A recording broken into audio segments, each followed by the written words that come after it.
Yo tengo mi buena cantidad de defectos. Soy pasional.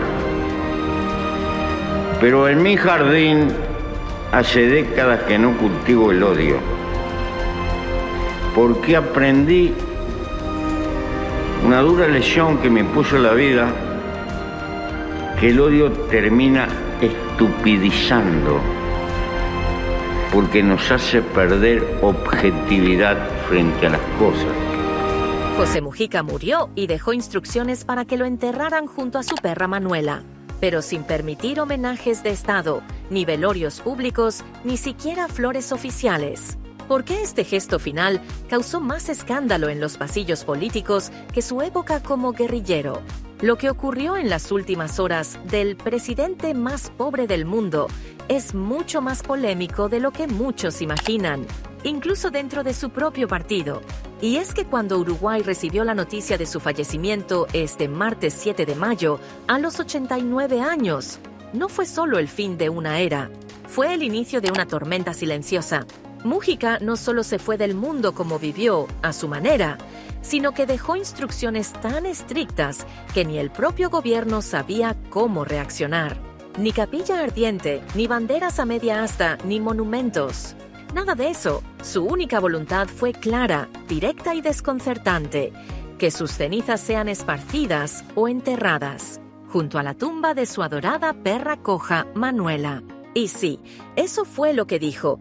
Su última voluntad oficial fue ser sepultado al lado de su perra, en el jardín de su casa de campo, lejos de la pompa institucional.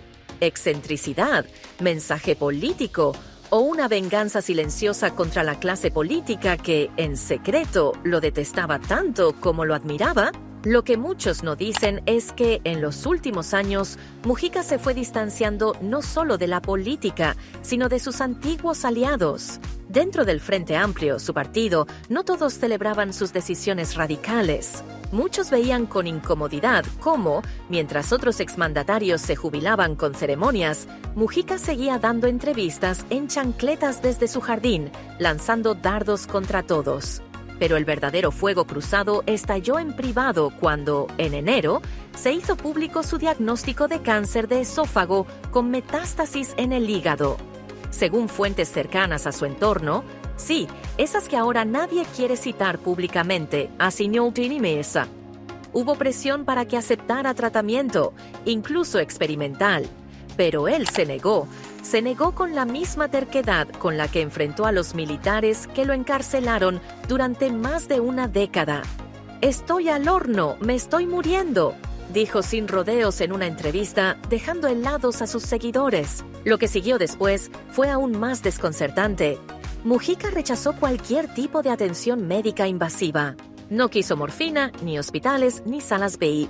Se quedó en su casa, acompañado solo por su esposa Lucía Topolansky, un par de amigos íntimos, y las cenizas de Manuela, su perra, que habían sido guardadas desde su muerte en 2018. ¿Sabías eso? Mujica mandó cremar a su perra coja y guardó sus restos por años, solo para que lo esperara al final del camino. Y ahora viene la parte más explosiva.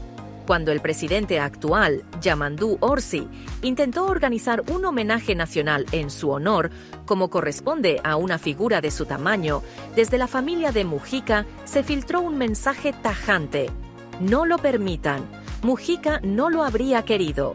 Eso dejó al gobierno contra la pared. ¿Cómo le negas un homenaje al expresidente más querido? Pero ¿cómo lo hace si él mismo lo prohíbe? Lo cierto es que esa decisión dejó a muchos enojados, y no todos lo ocultan. Varios legisladores del Frente Amplio lo han dicho en off. Esto lo convirtió en un mártir, en un mito intocable, pero también en alguien que cerró la puerta con rabia. Porque Mujica fue eso: amado, odiado, admirado y por momentos insoportable. Durante su mandato, entre 2010 y 2015, Uruguay legalizó el aborto, el matrimonio igualitario y la marihuana. Pero detrás de esas decisiones históricas también hubo roces brutales dentro del gobierno, traiciones políticas que aún se comentan en voz baja. Algunos dicen que Mujica no perdonó ciertas jugadas internas y que por eso se fue sin permitir que lo disfrazaran de estatua. Hay quienes aseguran que su decisión de ser enterrado junto a Manuela no es solo una muestra de humildad, sino un mensaje cifrado para la clase política.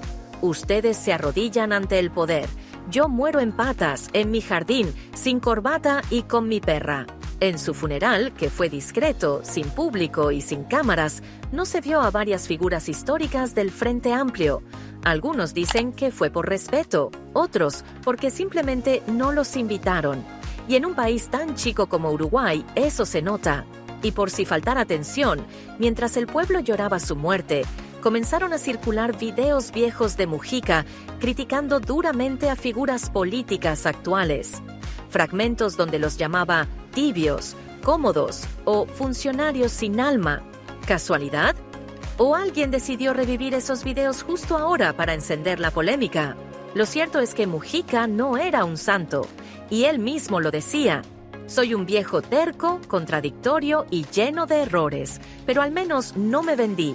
Y esa frase, en medio del silencio institucional y las disputas internas, suena más actual que nunca. Hoy, sus cenizas descansan bajo un árbol, al lado de los restos de su compañera de 4 patas. Sin placas, sin cruces, sin discursos, solo tierra, pasto y una historia que sigue dividiendo a todo un país. Y mientras algunos lo elevan a la categoría de leyenda, otros siguen preguntándose, ¿qué secretos se llevó Mujica a la tumba? ¿A quiénes quiso dejar fuera de su despedida? ¿Y por qué, después de tantos años de lucha, eligió morirse en silencio, pero dejando tanto ruido detrás? Quizás nunca lo sabremos, o quizás, como siempre, él ya sabía que ese misterio sería su última gran jugada política.